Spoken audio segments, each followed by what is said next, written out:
another day in Boracay. I woke up at around 7 o'clock. It's already 7:20. I've been wanting to take a walk in the morning. This is the first time I'm going to do it here. It's a frustration that even if I woke up early in the past few days, I didn't go out. I didn't come out, sayang. So now talagang winil power natin. Ako pa naman yung tipo ng tao na talagang would like to take morning walks when, you know, on a vacay. Because I want to see different view of the same place.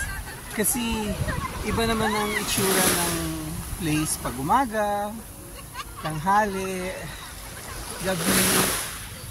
I'm walking towards Station 2. I'm a bit attracted to see Station 2. I hope that's Station 2. Because 7 o'clock, puno na siya ng tao. But it looks... it's so far away for me to focus the camera over there. But let's see. There. Nag-glimpse nyo ba? Here's the lumot situation. Alam mo, hindi siya nakakatakot, yung lumot na yan. Diba? Oh! My shorts got wet. Oh my God! And my bag got wet too. That's bad because I have my other cell phone here. Ah, okay. Hindi nabasa yung cellphone, but the water, the bag got wet. My shorts got wet. I have a bit of a problem. My shorts is kinda luma. I think this is a 20-year-old shorts that I've kept because I rarely use it because it's parang pang swimming na di tali, but there's a little garter. Ganun pala yun.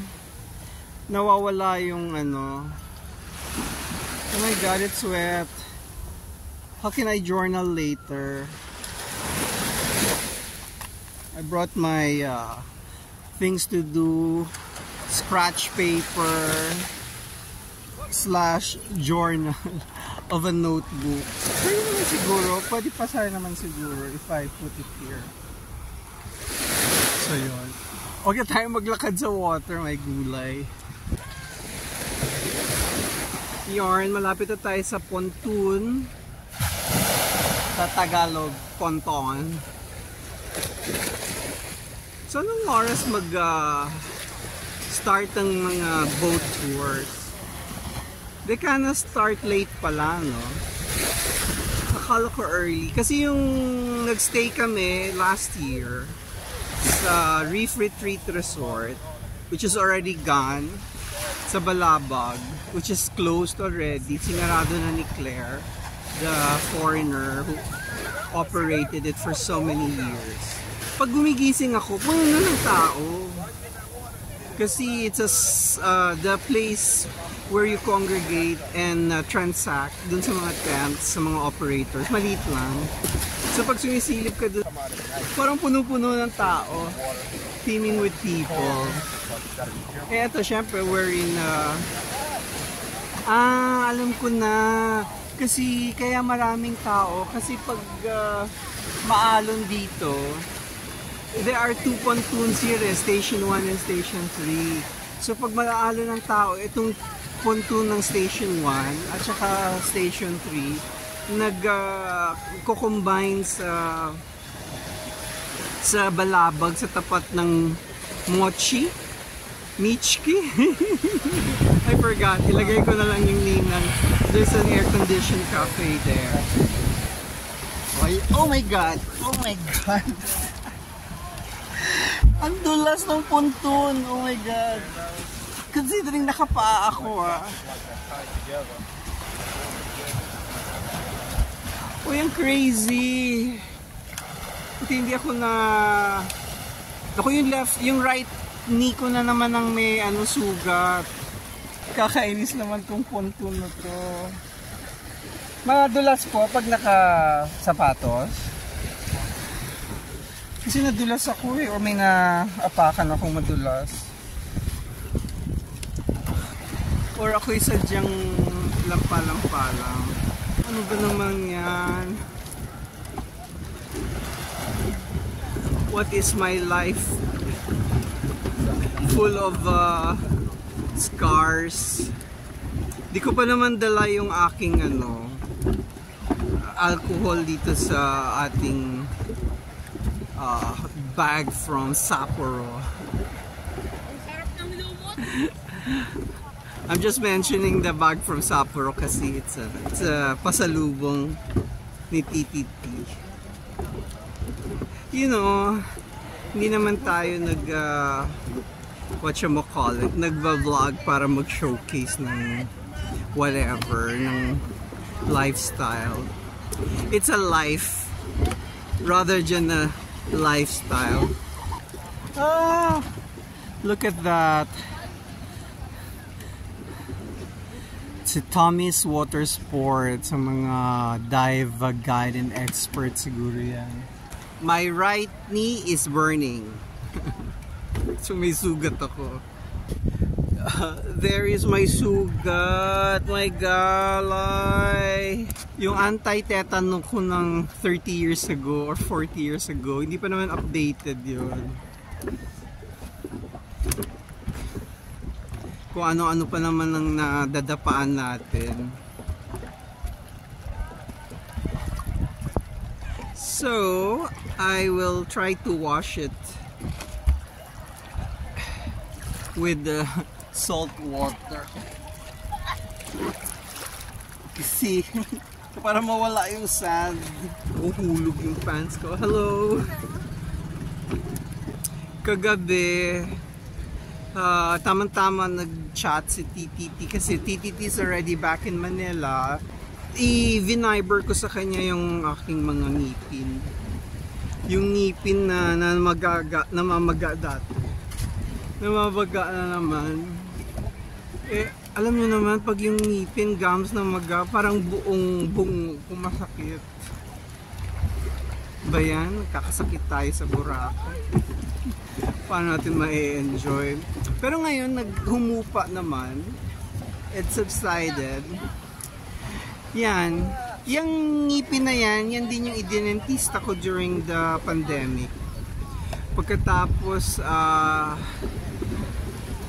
sabi yung dentista ko na emergency kasi pandemic. Tapos yung humupa na yung pandemic sa totoong dentista ko si Manuel Martinez sa New York, Cubao.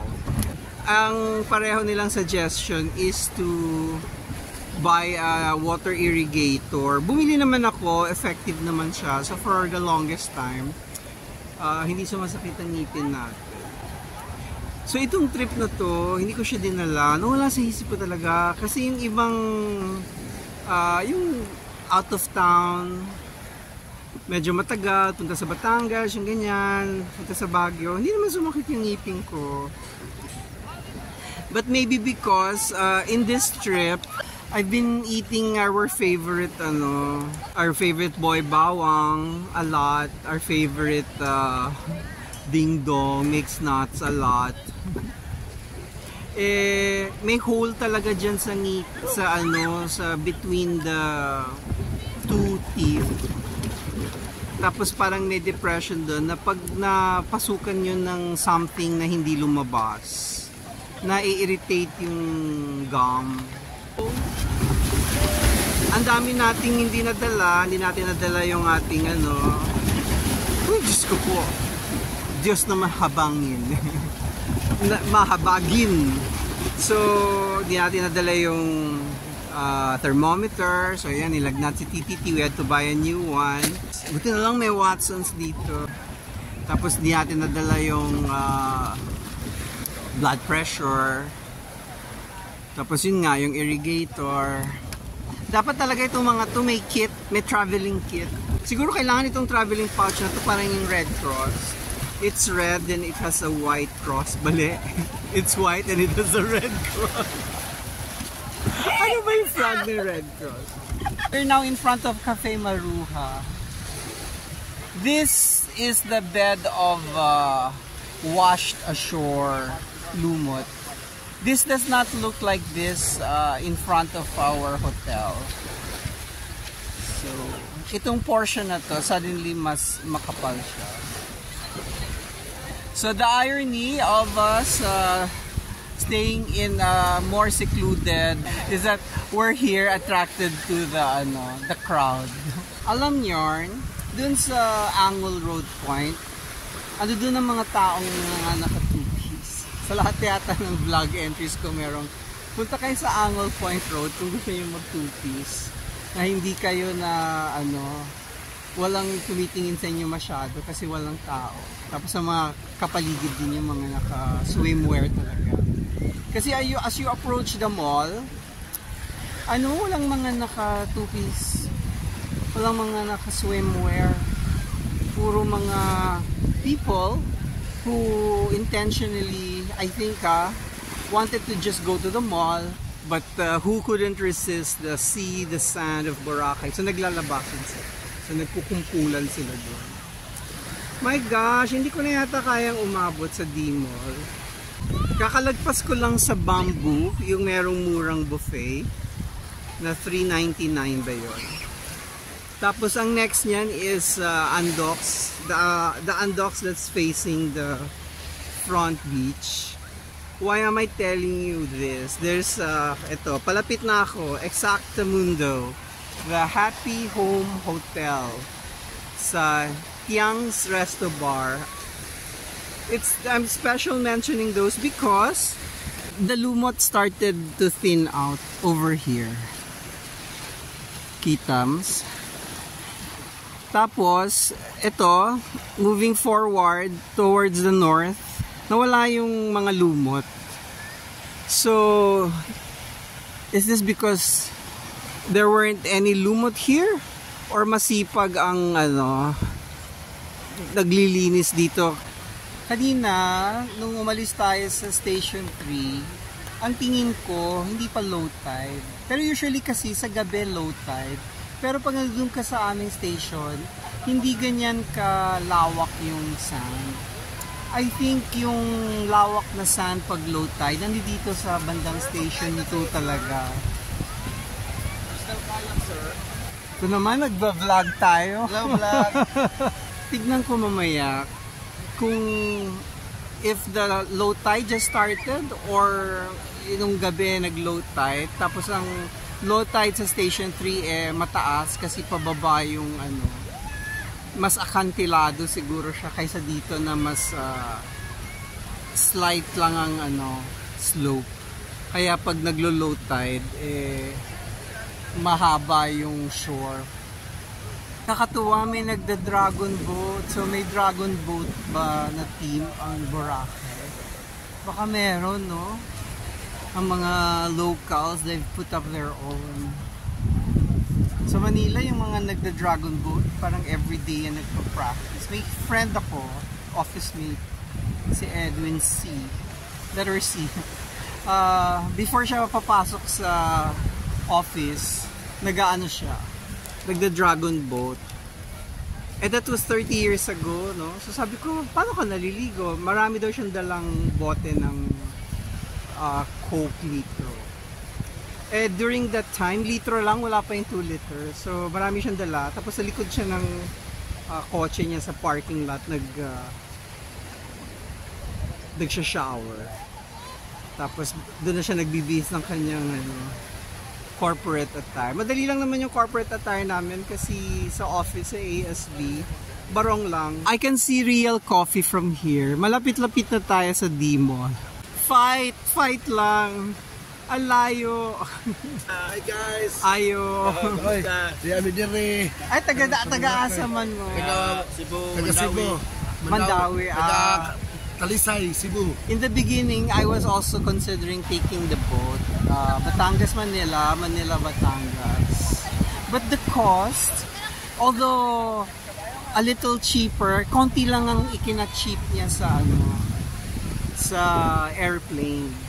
So I'd rather go through the length of traveling to Kalibo, Katiklan than to take the boat. Maybe in other circumstances, if Katiklan becomes 12,000 and Kalibo also becomes 8,000 per flight, I'd probably consider the boat. Kasi the boat parang 2,000 to 5 din. Kasi may mga, syempre may mga admin fees, ganyan-ganyan. Eh yung sa to go pa naman, yung admin fee nila is per person. So parang 250 ba? I might be wrong. So if you're booking for 3 people, the admin fee is times 4. But you're going to generate 1 booking number. So you go through the one process, pero the admin fee was per person. Okay lang akong per person. Basta individual booking. Pero yung group booking ka pero nagsa-charge siya ng admin fee per person, 1 booking number. I find that very expensive. Dapat it's per use of the system. Diba? This is now in front of over approaching D-Mall kasi Uptown Hotel na itong nasa kanan. Hanggang D-Mall lang ako, hindi ko nakakariri ng Station 1. Maybe I'll go there another day. What I'd do is to take the e-trike and then get off na lang sa Station 1. So we've reached D-Mall. We're standing in front of Cafe del Sol and Aria. We'll end our walking vlog today. Semi-walking vlog. Tahu! Ayan. So, bye-bye! Please subscribe. Help me reach 1,000k subscriber and 4,000 hours. Bye!